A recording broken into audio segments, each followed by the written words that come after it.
E dá só uma olhadinha aonde eu tô hoje. Finalmente consegui visitar o Jiboias Brasil. Aliás, o Jiboias Brasil que tem uma relação extremamente estreita com a minha história dos répteis legalizados, né? Meu primeiro pet legalizado, a granola, uma Epicrates assisi, uma jiboia arco-íris da Caatinga, veio daqui do Jiboias Brasil. Sem dúvida nenhuma, um dos mais antigos e mais tradicionais e maiores criatórios, né, de jiboias que a gente tem aqui no país. Galera, visita hoje aqui no Jiboias Brasil, mas eu vou visitar um lugar que eu estava muito afim de ver, que é a maternidade.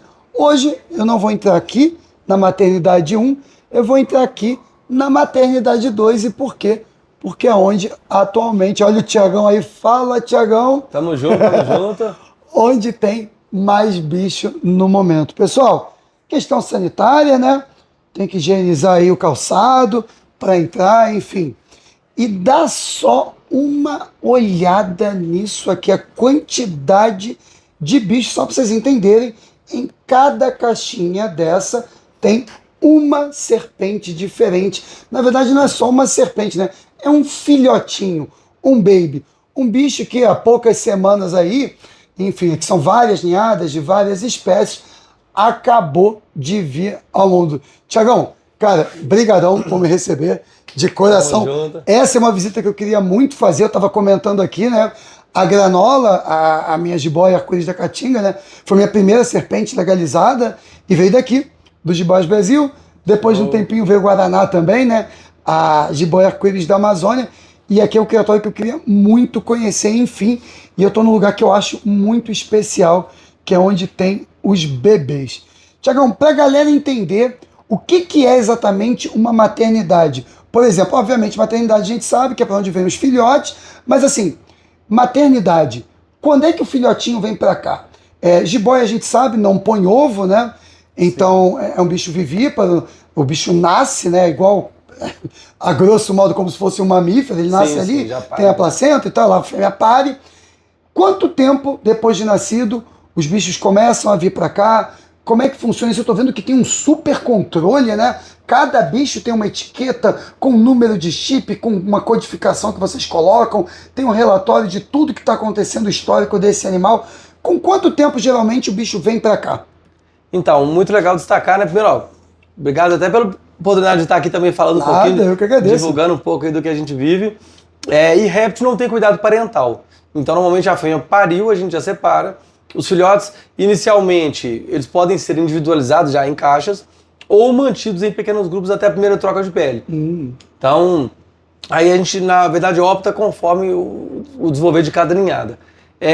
E sempre criados em caixas individuais, tá? Para a gente ter justamente mais controle, mais acurácia ali nos dados, na coleta de dados, no desenvolvimento, quanto que ele comeu, quanto que ele converteu, como está a fezes, urina, e mantendo o bicho junto a gente não tem esse controle. Perfeito. Então é fundamental manter separado. E a necessidade de um controle individual minucioso é para a gente ter a certeza de quando ele poderá ser liberado. Tá? Então, as epícrates, de uma geral, como exemplo, as arco-íris, vão nascer aí de 17 a 35 gramas normalmente. Tá? Mas, de qualquer forma, a gente depende do animal apresentar uma constância no manejo. Então ele nasce mais assustadozinho, depois ele começa a comer. Então a gente faz primeiro a alimentação com presa viva, depois a alimentação com presa recém-abatido, porque fica o rato fresco, ele mantém o paladar, mantém o cheiro. Depois com a alimentação com o rato descongelado. Só depois que ele passa por essas 3 etapas, estiver comendo consistentemente, a gente disponibiliza para poder enviar para casa de vocês. Então cada bicho vai para uma caixinha e aí começa essa alimentação e acompanhamento. O bicho só está liberado para venda depois de passar por todo esse processo. Por todo esse processo e estar no mínimo 60 dias sem nenhuma intercorrência alimentar. Então, por exemplo, se ele recusou, eu reseto e volto a contar 60 dias. Então, para a gente ter a garantia de que o animal entregue foi o mais adaptado possível, de que não apresentava nenhum problema e que ele já tinha um score corporal que ele ajude a suportar a mudança de ambiente. Então, o animal que a gente prepara aqui vai para aquela pessoa que nunca nem viu uma cobra direito, vai ser o primeiro contato, e aquela pessoa que já tem muita experiência. Então a gente precisa ter um bicho que atenda todos. Perfeito. E essa garantia, assim, isso traz garantia de integridade para o bicho, de bem-estar para o bicho, de que ele vai aguentar passar aquele período sem estresse e facilidade no pós. E a gente tem muita clareza porque a gente sabe a importância que é a aquisição de um bicho desse. Né? Um novo pet para casa. A gente sabe o papel que ele desempenha na família de hoje. Então, a gente quer que essa experiência seja de fato uma experiência feliz e realizada, né? Proveitosa, e toda a nossa dedicação vem nesse sentido. Tanto que, eu acho que em termos de equipe, acho que a maior equipe empenhada na criação... Tem muita gente trabalhando aqui dentro, galera. Hoje Muita gente são mesmo. 13 pessoas e a equipe está aumentando. Então, tudo focado em quê? Em entregar o melhor animal e garantir a melhor experiência aí para vocês. É muito bacana, muito legal. Cara, eu tô aqui no segundo dia de visita, né? Hoje a gente está gravando, eu fiquei aqui ontem o dia inteiro. O cuidado com cada bicho, a higiene, enfim, o detalhe, não só aqui na maternidade onde a gente está, mas em cada setor ali, no próprio biotério. A higiene me impressionou muito, o cuidado, a limpeza. Cara, muito, muito legal mesmo. Tiagão, hoje a gente está em 2024, né? Esses bichos, essas fêmeas, elas vão parir uma vez ao ano, mas nem todo ano, né? Na verdade, os boídeos brasileiros, que aí seriam, pra gente aqui, jiboias e jiboias arco-íris, a reprodução ela é bianual. Tá? A gente já tentou fazer testes de trabalhar com bicho com reprodução anual, mas o grau de infertilidade aumenta muito, né? Então a chance de aborto aumenta, a chance de óvulo atrésico aumenta. Então vimos que não compensa. Não são animais ainda que foram que tem um grau de seleção zootécnica que permite uma reprodução com mais frequência. Entendi. Então a reprodução é bianual. Tá? Então isso já é fato, isso a gente estabelece. E a fêmea quando pare, ela vai perder de 30% a 50% do peso corporal. Nossa. Na reprodução. Então o empenho energético é muito grande. Entendi. Tiagão, hoje, o que a gente tem aqui de filhote, de espécies diferentes? A maternidade, a gente tem maternidade 1 e 2, então a gente normalmente organiza bichos de cada temporada, ou dependendo do volume, boa numa e pícaros em outra, mas tenho tentado organizar mais por espécie para facilitar o manejo. Show. Então, normalmente, animais mais novos, então vem nascendo, a gente começa a preencher a prateleira, por data de nascimento mesmo, e está organizado ou por espécie ou por grupos de espécies. Então a gente tem, por exemplo, muita similaridade em arco-íris do cerrado e arco-íris da caatinga. Tá? Cada cor de crachá é uma espécie. Ah, legal. Lembra que a azul a gente tem tanto o arco-íris da caatinga quanto a do norte está com crachá azul. Bichos que têm um manejo bem similar, a gente mantém junto para facilitar. E o crachá ele traz o histórico do animal: pai, mãe, data de nascimento. Esse código de barra já é os que foram microchipados. Já é o microchip. E ali, ó, primeira troca de pele, às vezes assim, data de... o seu animal teve uma recusa ou não, qualquer eventualidade a gente anota para acompanhar o histórico, tanto no crachá quanto no planilha. Cara, muito legal. Vamos fazer uma coisa? A gente separou aqui alguns animais, né? Alguns exemplos aí do que a gente tem aqui na maternidade. Vamos mostrar pra galera um pouquinho das espécies aí, algumas particularidades, enfim. Filhote, galera, vamos ver. Filhote, que é o bicho que chega na sua casa. Que é o que todo mundo quer, o animalzinho que chega na sua casa. Importante destacar, por exemplo, esse bicho aqui, ele nasceu dia 7 de janeiro. Aham. É um animal que não foi manuseado. A gente só manuseia para limpar a caixa. Ah, legal. Então é um animal que ele não tem vivência de pet. Então esse contato, nessa fase inicial, o manejo ainda é com gancho. Aham. Por que a questão do gancho?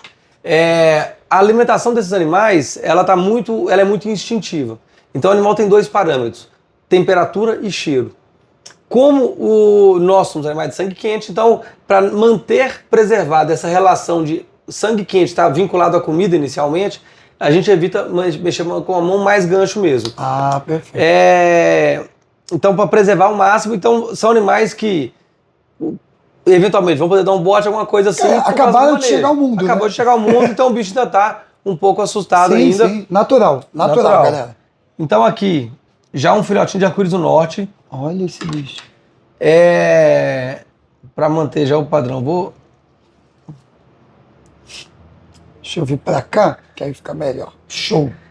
O legal do filhote é o seguinte: dentre os filhotes, acho que é o mais contrastado é o que mais se destaca, é o tipo de mancha, padrão de mancha, tudo. É bicho bonito, hein? Mas a arco-íris do norte, né, Epicrates maurus, é um animal que ela tem uma variação ontogenética durante a vida. O que é isso? O adulto, ele muda de cor, a cor é diferente do filhote.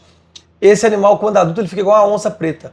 Você vê as manchas no fundo, mas a cor que predomina... Fica bem diluído, como se fosse quase um preto uniforme, só que você vê uma manchinha no fundo. Ele fica um marrom uniforme e você vê a mancha no fundo. Uhum. Na onça é o preto, você vê as rosetas no fundo.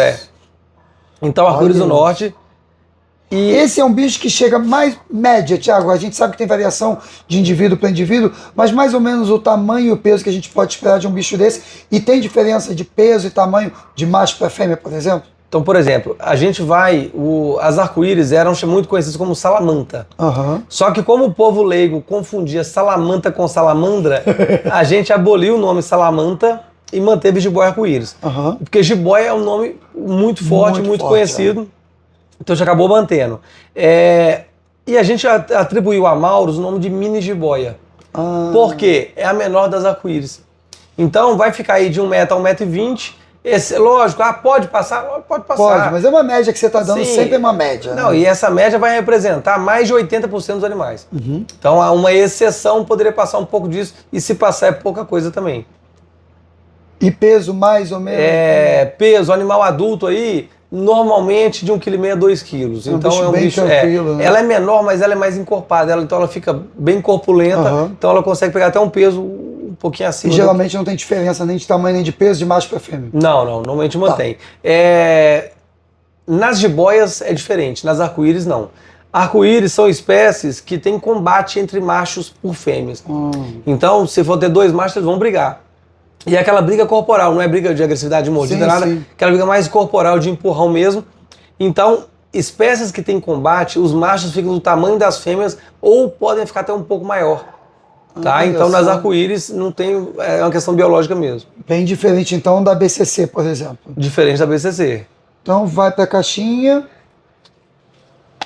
E aqui, gente, eu poderia pegar o bicho na mão e o bicho ficar super de boa, sem estresse. Só que eu vou mexer com um monte de bicho, então para simplificar o gancho vai fazer parte. Galera, uma coisa que é muito legal, Thiago, desculpa te cortar, todos os lugares aqui, todos os ambientes, tem o álcool, tem o desinfetante, tem o papel toalha, tem a entrada ali, a limpeza dos pés também. Isso é muito bacana para evitar qualquer tipo de contaminação, né? A gente fala que a criação é como se eles falam que é um ambiente cansado, é um ambiente saturado pela concentração de bicho. Então é necessário um rigor sanitário muito grande. E aí entra a praticidade da caixa. Então, porque essa caixa a gente lava, desinfeta, se der qualquer coisa, pode até jogar fora. Sim. Então, assim, de modo geral, a praticidade, a garantia da higiene, então, a segurança para o animal é fundamental. Thiago, o próprio papel toalha nesse período, né? Para você identificar de forma adequada, mais fácil, fezes ou qualquer outra coisa, fica muito mais fácil vendo o papel branco, né? O papel branco ele vai facilitar, nesse caso, a observação, né? Então, ele evidencia qualquer sujeira, qualquer coisa assim, então facilita bastante. Perfeito. Essa aí quem é? Aqui é o arco-íris do cerrado. O animal adulto, ele destaca mais o dourado. Então, se eu fosse... lateral desse bicho. Se eu fosse falar uma diferença dessa para arco-íris da caatinga, seria que esse animal adulto ele tende a ter tons mais dourados de forma mais homogênea. Os ocelos dorsais, eles são menores, eles são abertos, não são ocelos fechados, igual na arco-íris da caatinga. Galera, ocelos são essas bolinhas. Não é bem uma bolinha, né? Mas... a gente chama de ocelo, é um nome técnico aí para as manchas dorsais. Isso. Manchas mais arredondadas aí. Eu fiquei impressionado com a lateral desse bicho, a marcação. Sim. Em Assis e em arco-íris da caatinga, essa linha lateral é maior, a média é maior do que as arco-íris do cerrado. Uma outra característica é o seguinte: as arco-íris de área aberta, tá? Tem olho claro. Arco-íris de floresta tem olho preto. Então, a gente tem Igro e Sêncria, tem olho preto. Crassus, Assis e Maurus e Alvarez tem olho claro. O olho mais bonito que o meu, com certeza. Bicho, então, esse bicho, quando adulto, Thiago, o que a gente pode esperar de média de tamanho e de peso? Então, também você já falou, esse também não tem diferença de tamanho e peso de macho para fêmea. Né? Eu lembro que eu vi no Butantan na coleção, antes da coleção pegar fogo, Aham. animais coletados na década de 50 e 60, animais assim gigantes, animais em torno de 4, 5 quilos. Mas assim, 4, 5 quilos. é aqueles bichos que em cativeiro teria que ser bicho aí acima de 15, 20 anos. Aham. Então eu nunca mais vi, só vi esses exemplares lá, então é aquela exceção. Mas o seguinte, o normal de arco-íris do cerrado, animais aí de 1,8 kg a 2,5 kg, esse é o normal, e animais entre 1,40 m e 1,60 m. Perfeito. Não é um bicho grande, né? Um bicho Não, super, não é um bicho grande. super tranquilo. Show de bola, tirar um bicho, É um bicho- bonito demais, cara. É difícil ficar aqui, cara, olhando esses bichos e sair de mão vazia, não sei não. Agora, Aqui do lado, arco-íris da Caatinga. a famosa arco-íris da Caatinga. E é engraçado que é famosa por nossa culpa, né? Sim, com certeza. Porque assim, a gente sempre teve um plantel maior de arco-íris da Caatinga e até pra gente não ser mal interpretado, a gente sempre recomendou como uma espécie mais indicada para iniciantes, porque era o bicho mais barato. Sim. Então, porque senão o pessoal fala, isso é papo de vendedor. Não, então, de fato, é o seguinte, ela é das que tem melhor aptidão para primeiro pet, sem dúvida nenhuma, só que por também ser mais barato é mais acessível. Sim, com certeza. Então a gente sempre investiu. E aí tem um vídeo antigo nosso no YouTube que mais antiga, mais recomendada.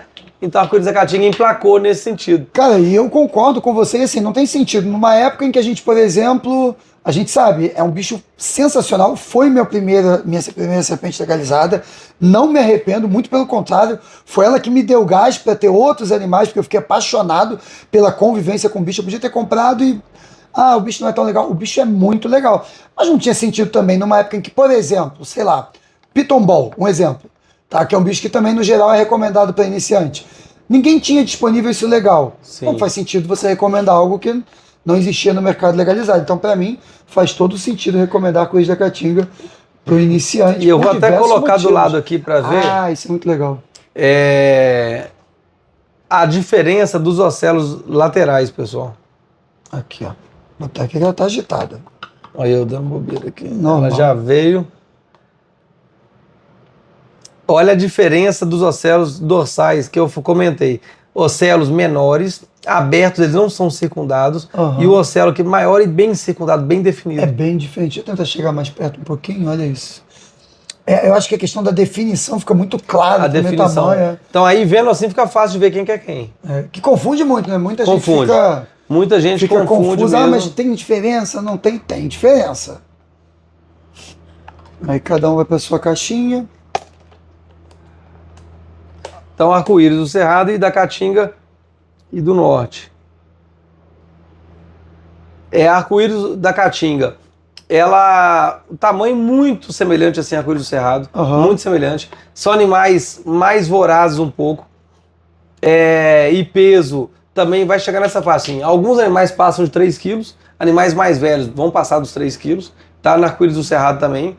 Mas normalmente são animais que vão ficar ali por volta de 2,200, 2,5 kg. Até porque a alimentação que a gente recomenda no manual de criação é uma alimentação de manutenção. A gente não estimula alimentação porque em cativeiro é muito comum animais obesos. Sim. E a obesidade é um grande problema para a criação. Então, a gente, no manual, recomenda uma alimentação que o animal vai ter uma maior longevidade, né, com a escola corporal perfeito, atendendo o que o bicho precisa. Tiago, não é mito eu dizer então que a superalimentação pode fazer com que eu reduza a longevidade do animal. Isso é certeza. Então, assim, a alimentação desgasta o organismo. E, na verdade, quando você tem um acúmulo de gordura maior do que o necessário, você traz desequilíbrio para o organismo do animal. Perfeito. Então, aí ele pode desenvolver uma série de problemas aí. Então, vimos 3 espécies diferentes aqui.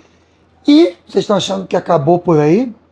Não só não acabou, como tem umas surpresas muito, muito legais aqui, que o Thiago está aqui devolvendo, cada um para o seu devido lugar, cada caixa tem um lugar específico. E se você pensar, quando ele mostrar essas 4 aqui acabou, tem mais também. Tiagão. E na verdade é o seguinte, tem até uma outra, que é a coisa que a gente não uma tinha... surpresa. Não, e a novidade, essa aqui a gente não tinha mostrado Agora ainda. eu fiquei curioso. Vai ter que esperar chegar na hora do vídeo aí. Então vocês vai vão ser a aguardar. última. Ó, O que a gente tem aqui? aqui nós pegamos 3 padrões de Sencra meio que para ilustrar. De boa arco-íris da Amazônia, né? De boa arco-íris da Amazônia. Então a gente tem um bicho padrão meio que selvagem, tá? Então é um bicho que caracteriza bem o bicho de vida livre. Aqui, esse bicho, lógico o seguinte, já tem um pouco de seleção, mas a tonalidade, ela caracteriza bem o bicho de vida livre. Então, bem o padrão de cor mesmo do bicho.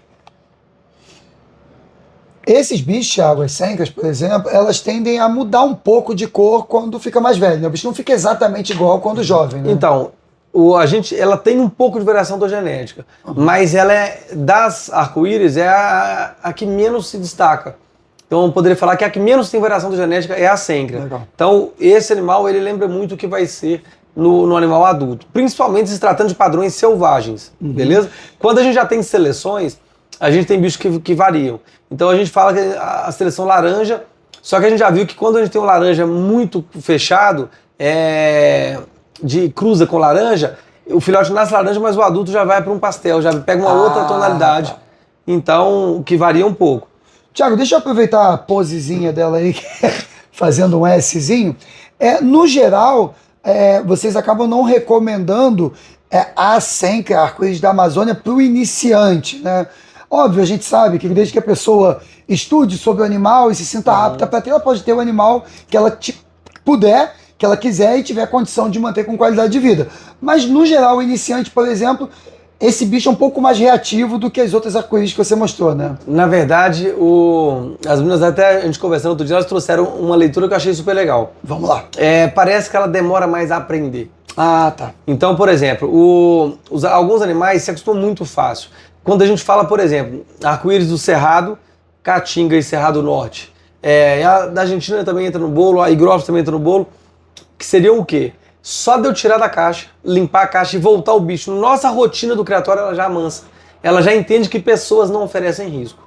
Porque o bicho veio ao mundo mais reativo e aí só esse manuseio já vai meio que, entre aspas, amansando o bicho. Sim, a gente tem dois tipos de bote. O bote defensivo e o bote de alimentação. Então o bote defensivo, ela não dá. Ela começa a entender que a nossa presença traz limpeza e comida. Então o bicho de cara já associa. A Sencria, a arco-íris da Amazônia, ela demora um pouco mais a aprender, a entender essa relação. E como a gente já tem aqui quinta geração em cativeiro, nós temos gerações cada vez mais dóceis. E tanto que o seguinte, eu tô pensando que a maioria esmagadora dos clientes falam: Thiago, eu tenho uma Sencria como primeiro pet e não vi o que você fala que ela é mais arisca. Eu já vi isso também. Então a maioria, a experiência é outra. Só que, o que acontece? Uma pessoa que nunca criou, ela pegou uma cobra e a cobra deu um bote. Vai doer? Não, não vai doer. Não vai doer. O susto é pior do que a mordida. Só que aí é o seguinte, a pessoa que não tem essa vivência, quando ela toma um bote, o que acontece? Ela tende a evitar o manuseio. Ela vai pegar cada vez menos. E o que é pior, né? O que é pior. Porque nesse caso, precisa pegar mais. Então dá para ser primeiro pet, dá desde que a pessoa esteja disposta a manusear com mais frequência. Aí a gente recomenda intervalos de alimentação talvez até um pouco maior. Então talvez 10 dias, porque ela vai ter 5 alimentando e 5 manuseando. Para poder compensar isso aí. Então, dos padrões selvagens, a gente foi cruzando aquele bicho que nascia mais claro com o que nascia mais claro. E aí, com várias cruzes, nós chegamos no bicho laranja. Olha, eu confesso a você, Thiago, eu sei que é gosto, né? Cada um tem o seu, mas eu tenho uma tendência a gostar desses bichos mais alaranjados. Mais claros. Mas tem gente que curte o bicho bem mais escuro, e falando de bem mais escuro, eu tomei um susto ontem quando você mostrou esse bicho daqui que você vai mostrar já já. Então, o legal do bicho claro é que dá mais contraste. Então fica um mosaico de cores mais chamativo. Então eu acho que assim, de um modo geral, as pessoas preferem mais essa tonalidade mais alaranjada. São cores... E o que é mais raro, a gente quer... Você não vê na natureza isso. Sim. É exceção da natureza, né? Na verdade, na natureza, o animal que chama muita atenção, ele é predado. Vira comida. Por isso que a gente não vê bicho albino, raramente vê. Então, esses animais mutações, é fundamental que eles estejam na criação. Para mim é o seguinte, tem bicho de mutação, o correto seria que o órgão ambiental coletasse vida livre e mandasse para empreendimento. Porque é muito mais fácil ter tráfico de um bicho desse na natureza. Sim. Né? E aqui ele está gerando emprego, gerando renda, gerando pesquisa, banco genético e uma série de benefícios. Então, a gente selecionou o bicho Esse laranja. é um bicho vindo de uma seleção, então, né? Isso, e a gente tem várias tonalidades. Aqui é um exemplo de seleção de bicho mais claro, que a gente chama de laranja. Muito legal. E aí... Cara, eu tomei um susto quando eu vi esse bicho ontem. Eu mostrei no meu Instagram, lá no @exóticos do Thiago, e a galera não acreditou. Olha como você tem o bicho, como você falou, mais próximo aí do que a gente encontra no ambiente natural, selvagem. Sim. Uma seleção feita, você vê um bicho mais claro, e outra seleção. Olha isso aqui. Que já é o bicho melânico. E o legal é o seguinte, aqui ó, na lateral aqui, ele tem um ocelozinho fechado, que a gente chama de eclipse, que é essa pinta toda preta. Deixa eu tentar, eu vou dar um zoom aqui, peraí. Ó, essa mancha lateral, galera, ela tem, o padrão na senca, ela tem essa manchinha interna, meio mais clara. Esse ocelo todo preto, a gente chama de eclipse, e aí foi juntando preto com preto, até chegar num bicho o mais melânico ainda. Então a gente, é um processo contínuo de seleção. E a gente tem trabalhado. Aproveitando isso que você falou, esses bichos aqui, né? Cada um tem sua identificação individual, que a gente já comentou, com todo o histórico do animal, e aí tem um código que você coloca à mão, né? E eu vi que tem alguns, até te perguntei ontem, tem alguns escritos PLT, que aí você me disse que significa plantel. Isso. Esse é um bicho que você percebe que tem algo diferente e imagina que você possa utilizar ele para ter lá na frente filhotes com características mais próximas daquilo que você deseja. A gente tem dois tipos de seleção. Uma seleção de produtividade, que é aquele animal que converte melhor em tamanho e que tem um histórico de pais com boa fecundidade e um alto número de filhotes. Que para você é fundamental, já que você é um criatório comercial. Então a tendência é selecionar animais que tendem a ser melhores matrizes. Numa outra vertente, a gente tem animais com padrões anômalos, ou seja, fugindo as mutações que saem do padrão natural. Então, quanto mais diferente, melhor. Muito legal isso. E aí, no caso aqui é só para ilustrar um pouco do que está sendo trabalhado do bicho escuro, né? O bicho selvagem que a gente mantém e um bicho laranja. Mais laranja. E assim, é porque o celular, ele acaba compensando um pouco. Esse bicho é bem escuro. Sim. E agora aqui, só para dar um exemplo. Não sei se você vai conseguir mostrar na câmera. Vamos tentar. Esse bicho aqui, você tá vendo que ele tem a cabeça mais escura do que o corpo? Sim. Então, isso é seleção de preto. Ah. Então é um bicho com cor selvagem, mas é com seleção de preto. A cabeça, ela é mais escura do que o corpo. Que o resto do corpo. E ela é filha do M24, que é aquele macho pretão que você fotografou. Eu vi aquele fotografia ontem que muita gente comentou desse bicho. Me impressionou porque eu achava que a galera ia curtir os mais claros e muita gente ficou impressionada e comentou positivamente sobre esses bichos. Porque hoje é muito escuros. mais raro. Ó, a gente já sabe que é o seguinte, o laranja é a mutação recessiva. Isso já está definido, então a gente já sabe. O preto, a gente ainda não definiu a forma de passar ainda, como funciona a manifestação do gene, da cor. Tá? Então a gente está tentando entender ainda como que ela replica, mas é um bicho bem legal também. Então, todo ano fiquem atentos aí, porque pode surgir novidade. Eu estou muito curioso com o que você falou daqui, mas a gente vai ver essa caixa aqui tem um detalhe muito especial. Então aqui é uma igro, que é arco-íris da Mata Atlântica. Então, isso que eu ia falar. Explica um pouquinho antes de a gente mostrar o bicho. Eu estou mostrando aqui, não tem problema. Sim. Mas essa tá igro, trocando de pele. Tem problema não. Igro arco-íris da Mata Atlântica. Só que já foi considerada, se eu estiver falando besteira, você me corrige à vontade. Já foi considerada uma espécie separada, hoje é considerada sempre como se fosse considerado um arco-íris da Amazônia. Como se fosse só uma variação de cor. Eu estou falando besteira, é mais ou menos isso, não é? Vamos lá. As arco-íris, elas eram divididas em 9 subespécies. Tá? E teve um pesquisador do Museu Nacional, fez uma revisão taxonômica em 2008 e viu que, em vez de 9 subespécies, eles tinham, na verdade, 5 espécies. Tá? Então, desde então passou a ser 5 espécies de jiboia arco-íris. E nesse momento, a higrófilos porque é o seguinte, a arco-íris, a Epícara sencra, que é a arco-íris da Amazônia, ela tinha ocorrência na Amazônia e na Mata Atlântica era Epícara higrófilos. Era outra espécie até então. Epícara sencra e higrófilos, eram todas subespécies. Subespécie. Para o leigo entender melhor, subespécie é como se fosse um nível de raça. Então, após uma revisão, o pessoal sugeriu que fosse sinonimizado, tá? Que fosse colocado apenas ao nível de espécie Epícara sencra. Então hoje, vocês acabaram de ver, bicho selvagem, laranja e preto, é Epícara sencra, população Amazônia. E a gente aqui, como na criação, até preservando o banco genético, a gente trabalha com populações separadas. Então a gente tem aqui a higrófilos, aqui ó, ela trocou de pele Trocou hoje. de pele. Então a pele tá aqui, pessoal, um xixizinho aí pra que também sai essa O que é parte bem amarela. comum, né, Thiago? Às vezes o bicho excretar, fazer fezes, urina, enfim, quando tá trocando de pele, né, talvez pelo esforço, não sei se tem uma relação. Normalmente ela, direta. durante a troca ela não defeca, ela defeca trocou, ela defeca. E aqui, uma higrófilos, um bicho padrão, assim. O legal é que é o seguinte, existem algumas diferenças da higrófilos pro bicho da Amazônia. Sim. Ou seja, a população da Mata Atlântica para a população da Amazônia. Um exemplo é a variação ontogenética. O filhote nasce assim, um cinza bem clarinho, bem esbranquiçado, e o adulto é laranja ou amarelo. Então, eu vou colocar aqui agora para vocês alguns exemplos, né? Eu não sei quem era o pai desse bicho, quem era a mãe, como é que esse bicho vai ficar quando ficar mais velho. Mas exemplos de como esse animal vai mudar de cor.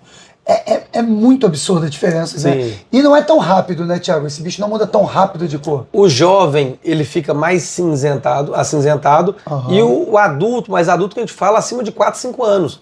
Aham. Já é um bicho que vai começar a ficar mais amarelado, é bem gradativo. Uma pergunta, você tem seleções então de amarelado, de tons diferentes e tal. Você consegue ver, ignorando o que você sabe, a gente sabe que você tem o controle de quem é o pai e quem é a mãe, então você vai imaginar para onde é que o bicho tende a ir na coloração. Se você não tem essa informação, o filhote, que tem essa cor diferente, um que é mais amarelado, um que é menos amarelado, você vê diferença no filhote também? Não, na verdade não dá pra ver. Então a gente sabe o padrão da população, mas não dá pra falar como exatamente que ele vai ficar. Se ele vai puxar mais pro... Qual o grau de amarelo? Aham. Porque quanto mais amarelo, mais o pessoal quer, mas Sim, não dá pra sim. gente afirmar. E o que tem agora, que a gente viu nos últimos, acho que 2 anos, Aham. uma população de igro, olha a cor do filhote. Cara, isso é uma É igro. uma igro. Olha a diferença. Então é outra pegada. Vou tentar filmar de perto. Vamos Essa aqui tá mais redondinha, vamos botar as duas juntas para o pessoal poder ver. Olha a diferença. A gente está falando De 2 igros aí. esse bicho da direita, da minha direita, que é o bicho diferente, né?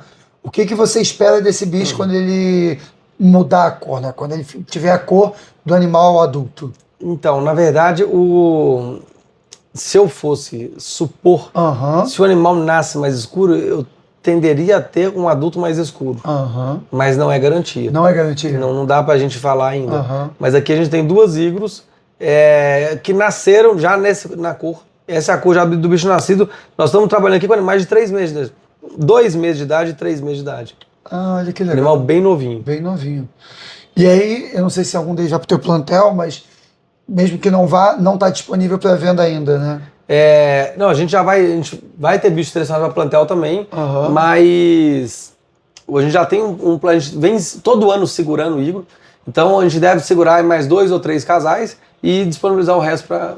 Eu fiquei impressionado, eu confesso, quando eu fui lá atrás, onde você tem o teu o recinto, né? O a setor, sala né? do plantel. A sim. sala do plantel, perfeito. Das igros, a quantidade de igro que você... Eu não imaginava. Então, Porque é um bicho que é raro, no geral, né? você não imaginava porque você vê pouco filhote. Sim. E aí, tipo assim, aí entram as diferenças. Ah. Então, por exemplo, sêncrea, a bibliografia de sêncrea fala que ela pode ter um potencial reprodutivo de até 35 filhotes. Aham. Isso é ecologia da espécie. Então, quando o pessoal fala isso, foram vários animais que foi pego em coleção científica. O animal estava no álcool, abriram, fizeram contagem de folículo para entender. Aham. Na Mata Atlântica, o potencial reprodutivo chega a 13. Então nós já temos uma diferença, ou seja, ela produz um potencial de 1/3 praticamente do outro. Cara, minha formação tá longe de ter a ver com isso, Biologia, mas assim, é muito estranho para quem não entende a fundo isso, acreditar que a gente está falando de uma mesma espécie por conta de Sim. características tão diferentes, né? Sim. Então, mas o pessoal fala que esse tipo de comportamento, de manifestação, está associado a recurso biológico, a recurso natural disponível, no caso de alimento, principalmente. Alimento em média de temperatura. Então, por exemplo, higrófilos, você não pode esquentar mais o ambiente que o bicho não vai bem. Ah, E a sêncrea já tolera. Então a gente tem características bem peculiares de manejo, de criação, por isso que a gente vai continuar trabalhando separado. show de Então bola. a produtividade é 1/3 das arco-íris da Amazônia. a infertilidade é maior. Então é um bicho que ainda tem um Por isso que gargalos ainda, comercialmente é um bicho que é mais caro. que sempre vai ser mais caro. Porque não tem como comparar, Produz né? menos, você tem mais questões envolvidas, como Sim. você falou, de infertilidade. Não tem como, então. E isso explica também por que o bicho é mais raro em vida livre. Então, para começar, a área de distribuição é restrita, uma área muito degradada, então é um bicho naturalmente mais raro também. Show de bola, Thiago. Que aula! Eu achei que ia vir aqui só mostrar uns filhotes para vocês e estou recebendo uma aula de diversas coisas. Perdão, esbarrei aqui na mesa. Tranquilo. Tiagão vai guardar Oh. agora essas caixinhas Olha, aqui. os meninos vendo. Tá vendo? Olha, ele Eu não fazendo coloca. bagunça. Falei, não sabe onde vai né? encaixar, é melhor. Aqui, ó, essa é daqui. Ah, tá. Tá vendo? Tem um lugar certo, galera, para colocar cada bicho. Mas assim, a gente viu basicamente todas as espécies de epícrates que você tem aqui. Epícrates todas, do ano todos. Tá. Vou deixar aqui depois E de lado. a gente não mostrou, e vai ter gente que vai querer bater em mim se a gente não mostrar, e com toda a razão, BCC e BCA que você tem aqui, né? Sim, estamos com uma filhotada aqui. Os filhotes, Me eles... perdoa só te cortar, Thiago. Aham. Uma coisa que a gente não falou. Quando a gente fala de sêncrea, ela é a maior das epícrates, né? Sim, em comprimento a maior, podendo passar de 2 metros, tá? Nós já tivemos no criatório animal de 2,40. Uhum. Animal já bem velho, mais de 15, 20 anos. Então, só que o que ele ganha de comprimento, ele não ganha de volume. Ele não é tão... Então é um animal mais esguio e mais comprido. Então nós vamos falar assim, uma sêncrea gigantesca, acima de 4,5 kg, tá? Que já é fora do padrão já. E higrófilos, Isso que eu ia te perguntar, imaginando comercialmente que são coisas distintas. higrófilos até 1,80 m. Raramente vai passar É um disso. bicho menor, então. Isso, e bicho de até 3 kg também. Uma coisa que até a gente fez um story sobre isso, uma caixinha de perguntas, né? Eu pedi ajuda para você. Apesar de ser muito parecido, etc, etc, o comportamento, no geral, é diferente Sim. da arco-íris da Amazônia para a Mata Atlântica. Totalmente diferente. Então, na verdade, a higrófilos, ela amansa com a simples limpar da caixa. Então, a sêncrea precisa de manuseio. Ela é menos reativa, Então, além de tudo que a gente já mostrou aqui, também o comportamento é diferente. Aí. E hoje é considerada a mesma espécie. E assim, o pessoal fez, em 2008 foi uma análise mais morfológica, Sim. mas posteriormente fizeram análises genéticas e viram que a genética fala que é uma população, né, dentro de sêncrea. Uhum. Lógico que o isolamento geográfico, porque não tem conexão da Mata Atlântica com a Amazônia Sim. mais. Então, esse isolamento, no decorrer dos anos, pode proporcionar uma especiação, né, ter diferença suficiente para ser nível de espécie, mas isso ainda está longe de acontecer. Eu tô falando besteira ou o branquinho é BCC? O branquinho são as boas, Boas, pode ser BCC e BCA. BCC e BCA. E aí o pessoal fala, mas eu quero amarelo, eu quero não sei o que, eu quero um creme. Todas nascem cinza, tá? Só que as BCAs vão ver que é um cinza mais escuro. BCI você não tem aqui. Não, BCI a gente cria só na Animais Brasil e em Alagoas. Perfeito. Deixa Então, como a gente está na maternidade do Jiboias Brasil aqui em Betim, Minas Gerais, BCI você não vai ver aqui, mas o Animais Brasil, que é outro criatório do Jiboias Brasil, localizado lá em Alagoas, tem o animal, sim.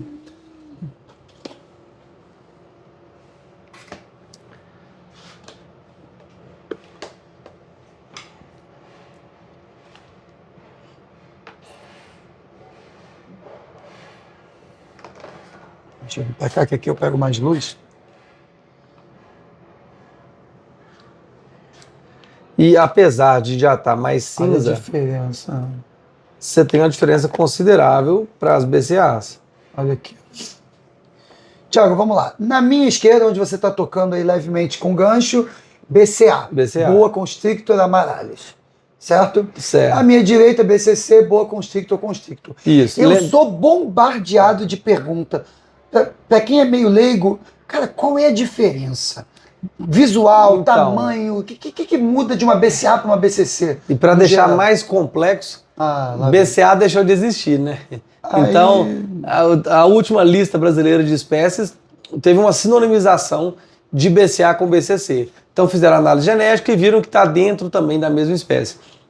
O que é mais compreensível do que o caso da higrófilos, porque BCA, a população naturalmente de cerrado, Sim. e BCC, população de... Ela pega a Amazônia, só que ela pega o Caatinga, Restinga e Mata Atlântica até o sudeste brasileiro. E tem muita área de conexão. Então ainda tem muito fluxo gênico entre as populações. Então você pega o Cerrado do norte do Tocantins, você já viu o bicho, você já fala que é constrictor. Entendi. Então as amarali bem características são amarali do sudeste e centro-oeste brasileiro. De um modo geral, as manchas caudais, tá? Que são essas que vêm da cauda, que tem cor diferenciada, Sim. nas constrictor elas sobem até mais para o corpo do que em constrictor sobe mais do que BCA. Na BCA. Então essa constrictor aqui Deixa eu mostrar aqui. é um bicho que tem até relativamente poucas, a gente chama aquelas manchas de red tail, aquela coisa toda. O pessoal às vezes é muito focado só no red tail, né? Tem gente que só olha isso. E na verdade é o seguinte, o vermelho é uma cor chamativa, Sim. é top, porém o vermelho só existe no bicho jovem. Então o red só vai ter bicho top de 1 metro até 1,70 m, depois vira um bonina, vira um vinho, ficou a cor mais escura. Não é mais aquele vermelho vivo. Não é o vermelho vivo. E tipo assim, você vai ter um animal em casa com muito mais duração na fase adulta do que na fase filhote. Com certeza. Então é muito melhor você escolher um bicho que quando adulto fique numa cor que você curte do que filhote. Quando filhote, porque é temporário. É. Diferença então, Tiagão, tamanho, tem diferença no geral? Numa média? Vê muita diferença de BCC para BCA? Aí a gente pode entender também aquela questão do recurso ambiental. Então, por exemplo, eu vi até hoje uma BCA de 22 quilos. Um bicho grande que foi resgatado numa obra do aeroporto de Brasília e foi destinado para o zoológico. Normalmente, alguns animais de área periurbana ficam grandes porque acabam comendo esses gatos selvajados. O bicho está solto ali, então acaba pegando. Então você pega a região de Salvador, já vi tipo ela de 30 quilos, que foi pega dentro do parque da cidade. E certamente esses bichos que você mencionou, maiores, são fêmeas. Sim. Porque falando tanto de, com certeza, de boa constrictor amarales e boa constrictor, que agora é a mesma coisa, enfim, tem diferença de tamanho do macho para fêmea. Tem diferença de tamanho de macho para fêmea. Então as fêmeas ficam maiores. A gente já viu BCC de 34 quilos. 34 quilos a fêmea. E um macho que você lembra que era meio que fora da curva? Macho, assim, fora da curva. Excepcionalmente, raramente vai passar de 2,5 metros. Uhum. Teve um cliente agora que mediu dele, tá com 2,80 e acho que não sei se era 17 quilos. Totalmente fora da curva. Totalmente fora da curva. No teu plantel, a tua média de tamanho de A gente não deixa chegar nesse tamanho, porque macho grande é ruim para reprodução. Perfeito. Então a gente, quando o bicho alcança um tamanho legal, a gente faz uma alimentação de manutenção. A gente para de estimular o crescimento. Perfeito, perfeito. Olha aí, então, a diferença. Um animal um pouco mais cinzento, um pouco mais manchado. A marcação que o Thiago falou também, da questão da marcação corporal. Cara, muito, muito legal, Thiago. E aí muito legal. Tem mais coisa aí? Não, deixa eu fazer. No caso de... O Thiago sempre traz uma surpresa, mas tem mais um negocinho aqui. No caso de BCC, tem uma variação muito grande. Sim. Essa daí, por exemplo, tá com a cauda, com as manchas bem reduzidas, sabe? Uhum. Então eu quero pegar uma só para ilustrar um pouquinho. Cara, só pra vocês terem mas ideia, é porque aqui é muito questão As de... As boas estão todas aqui. Olha como tem bicho para ele olhar até ele achar aquele tá bicho questão procurando. De ninhada. A ninhada é bem uniforme. Então... Aqui só para dar um exemplo aqui, por exemplo. Essa BCC, isso é padrão Nordeste. Aham. Olha como é que ela tá mais avermelhada. Olha a diferença. Então, a gente já vê tons de cinza diferente. Sim. E aí, você sabendo o histórico, você vai conseguir olhar melhor. Mas o bicho Nordeste, ele já tem um avermelhadozinho na lateral dele. Verdade. Porque os adultos, para mim, a população mais bonita é a população do Nordeste. Porque o adulto é amarelado, ele fica mais creme. Amarelão, fica mais creme, assim. Uhum. E ele já puxa esse salmão de novo, assim. Então, eu acho a população mais legal. Cara, fantástico. Thiago, eu tô encantado, de verdade, assim. Eu já conhecia você, né, não pessoalmente, mas pela internet. Aliás, o maior produtor de conteúdo em português falando de manejo, cuidado de réptil é o Jiboias Brasil. Não tem dúvida. A gente tem tido um feedback muito legal, é o seguinte, pessoal em Portugal assistindo, pessoal em outros países assistindo e mandando mensagem pedindo orientação para quem mora lá fora também. Então, se você nunca foi no canal do Jiboias Brasil, no YouTube. Eu vou colocar aqui tudo na descrição, o Instagram do Jiboias Brasil, o contato deles, vou colocar o canal do YouTube também, porque tá longe de ser um conteúdo comercial. E isso me encantou muito. Desde como se abater um rato, para quem precisa abater um rato, criar o rato em casa, a passar por um bicho que está mais reativo, como é que você pode fazer o processo de amansar, diferença entre espécies, enfim. Está muito longe de ser um conteúdo comercial, é muito mais um conteúdo informativo. E eu consumi, Thiago, de verdade, muito esse conteúdo antes de adquirir lá a minha CIS, a granola, a minha jiboia com jacatinga, que veio daqui do JB.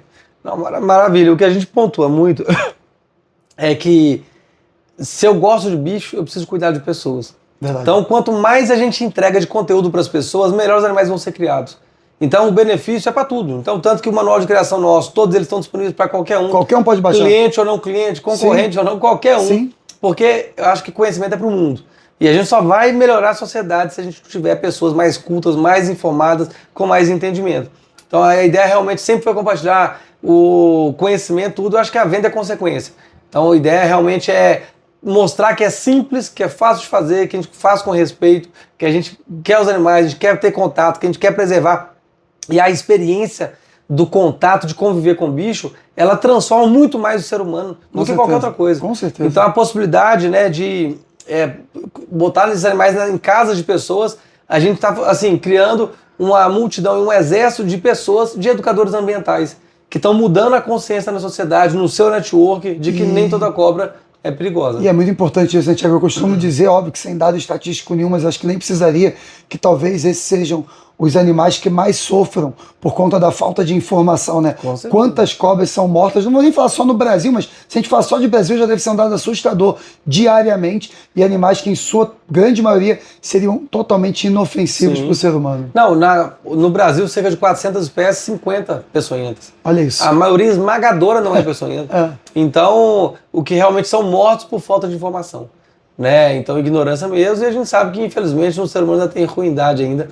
Mas quando a pessoa abre um pouco a cabeça para o convívio com animais, ela passa a respeitar os outros. Então a pessoa que respeita uma cobra vai respeitar qualquer bicho que tiver. Verdade.